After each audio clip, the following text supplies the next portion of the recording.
Hi, this is Dennis with Second Chance Tackle. Wow, this is the gifts that just keep on giving. This swap meet that we had at the fishing club, and we'll call this one "Oops, I Did It Again," or maybe a subtitle to that called "The Sucker's Born Every Moment." Somehow I haven't learned how to say no to some of the fishing tackle opportunities that I have, but with a good heart I have a sense of where I'm going to be placing the part 2 of this. So those of you that saw episode 2 know that I was approached by a fellow who was moving to New Mexico. He had a group of fishing rods, and he said they were no longer suitable for where he was going. Wanted to sell them off to me. Well, at the end of the show, he was talking to another individual who was a vendor there, and the guy goes, "Well, I have a whole bunch of rods that I have no purpose for as well. I was trying to sell them here. It didn't work out. Maybe he would be interested in that as well." And, well, sucker's born every moment. He introduced me, and I guess we struck a deal for that. Quite honestly, I don't even know what I have here. So we're going to go through these and take a look. It was all tied up with a shoelace, and that's going to be moved. And now I finally had a chance to try and make sense of some of this. So let's take a look at what I have. And I know I didn't pay a lot for these, so I'm not too concerned. And there are a lot of rods in here that right away I said to myself that I can get these to some kids in fishing derbies, and they can put them to good use. So let's get started here then. Take a look and see what kind of flea market finds we have. So the first one up then, oops. Okay, this is a classic. This is a Shimano FX Series. It's the 200. I just had one of these come in, and it's a reel in a bag. It was the 300 series. They're all pretty much the same, a little bit difference in the components and that. This one happens to be on a Shimano FX rod. So this one was sold as a rod and reel combination. It's turning beautifully. And well, this one probably will go right out. I don't even think I'm going to service it. We'll just find the right organization to donate these to. Next up then, well, I got a half of a rod here. I got to suspect that the top is somewhere with that. What do we have here? We have a Zebco reel here. I've worked on this reel before, not this particular reel, but the brand. It's a nice reel. This is a Zebco Genesis. It's a 30 size reel, and it's on a Mitchell Orca pole. I'm sure the tip top is around here somewhere. It's a 2-piece pole, but I only have the first part of it. But the Zebco Genesis 30, nice reel overall, and hopefully we'll get that other piece to that piece. If not, I didn't lose much in the deal.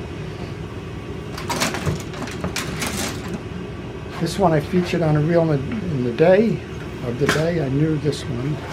This is what got me to thinking about the other one, but this one is a rod and reel combination for freshwater fishing. It's a Zebco Spinner 777. This is an old reel. This one's from the late 1950s. This is actually a Langley reel that's been adapted for the Zebco brand name. Zebco acquired Langley as a way to get into the spin fishing business. That's what this is one of the very early ones that they did. And this one's on a Shakespeare Sport Fisher pole. Try and do this without making all of these pickup sticks. Here's another one that came in. This is a bigger reel now, but interestingly enough, it's pretty much the same one. This is a Shimano 400S on a bigger rod. It's on a 7-foot, very heavy-duty rod. I'm kind of surprised at the rod this is on. It's a Master Custom Striker. Every time I see Master, I think back in history. Master was a rod builder, and what Master wound up doing at one point in Penn's life was acquiring Penn reels, and then that got sold off to Pure Fishing. This is a very heavy pole. This is set up as it's six and a half foot, but it's holding 15 to 30 pound line.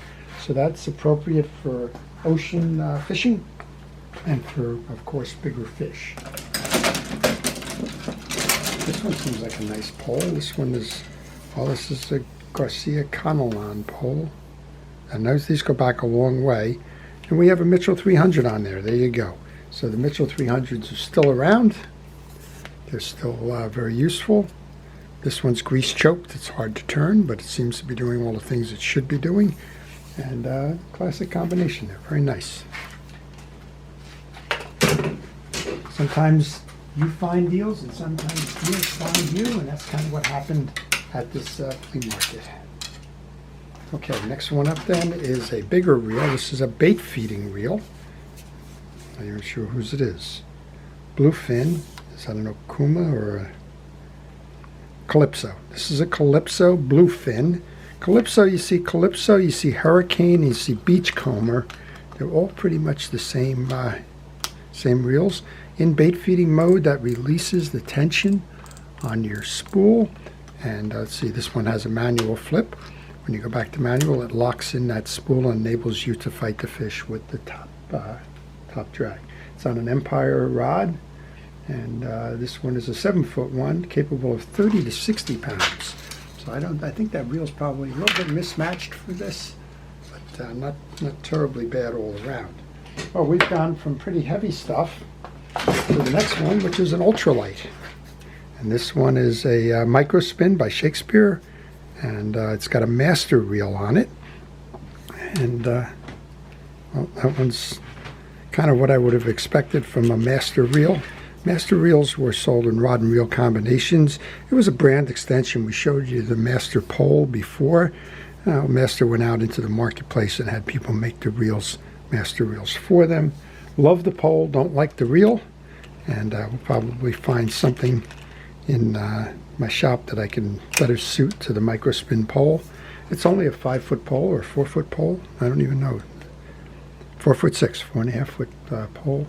Great for ponding, and I will certainly find the right reel or a nice reel to put that on. Okay, here's the top. How do you like that? You find the top. Top of the one and just knock the top off the other, but that's the top that goes to the earlier Mitchell Orca reel. Next one up then is on a Shakespeare Extreme. This one's a South Bend. It's the XC35A. These are nice reels. Nothing wrong with them. South Bend is a reel distributor. They made a lot of ready-to-fish type of combinations, and this would be one of them. I don't know much about it, who would have made it. Like it is a 2-ball bearing reel.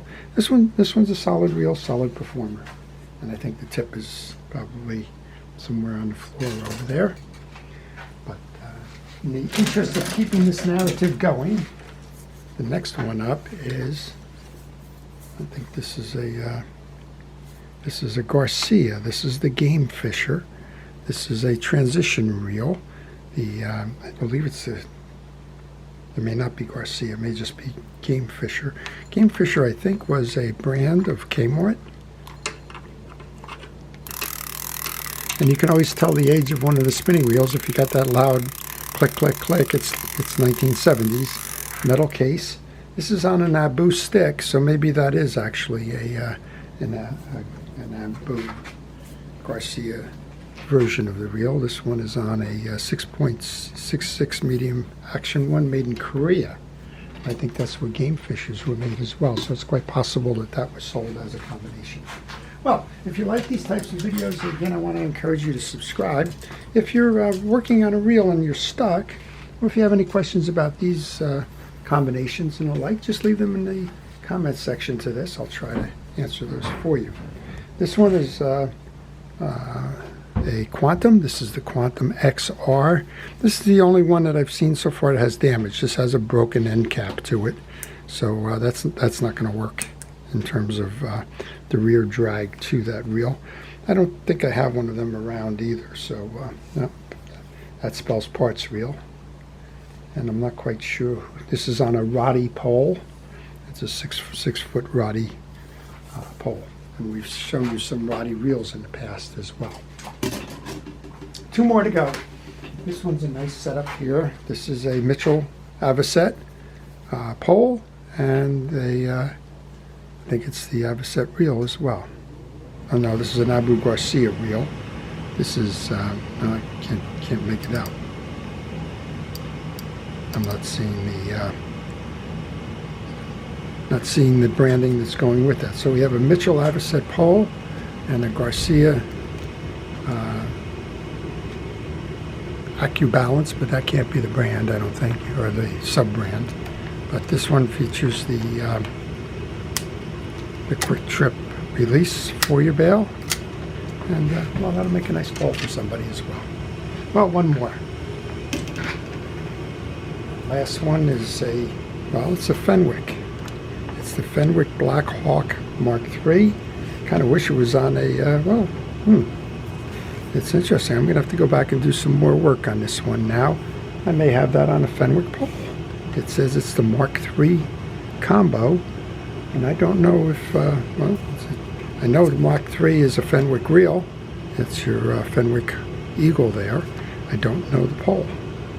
So I may just have gotten lucky with one pole in this whole thing if this is the Fenwick pole. So another rear drag reel, and overall, quite a bargain. You can determine whether the sucker was born every minute or if my problem with saying no is a major problem or not, but that's what I want to say to oops, I did it again, or there's a sucker born every minute. At any rate, I don't have a lot of money in those, and they will go to good causes, so I'm all too excited about passing those along to folks that are learning how to fish. So, to our first responders and essential personnel, I thank you for all it is that you do. Fire, police, rescue, everybody who puts their lives on the line for us every day. Thank you. It's much appreciated. To everybody, I hope you've enjoyed the review here. If you have the opportunity to go to fishing flea markets, if you have the opportunity to do yard sales, flea markets in general, garage sales, whatever they're called in your neck of the woods, then take the time to go look. You're never quite sure what you will find, or in my case, what will find me. So this is episode 5. We've got an episode 6 and maybe even an episode 7 coming. So stay tuned, keep watching, keep your reels in good stead and repair. Make sure that they're ready for the spring. This is Dennis with Second Chance Tackle. Have a great day.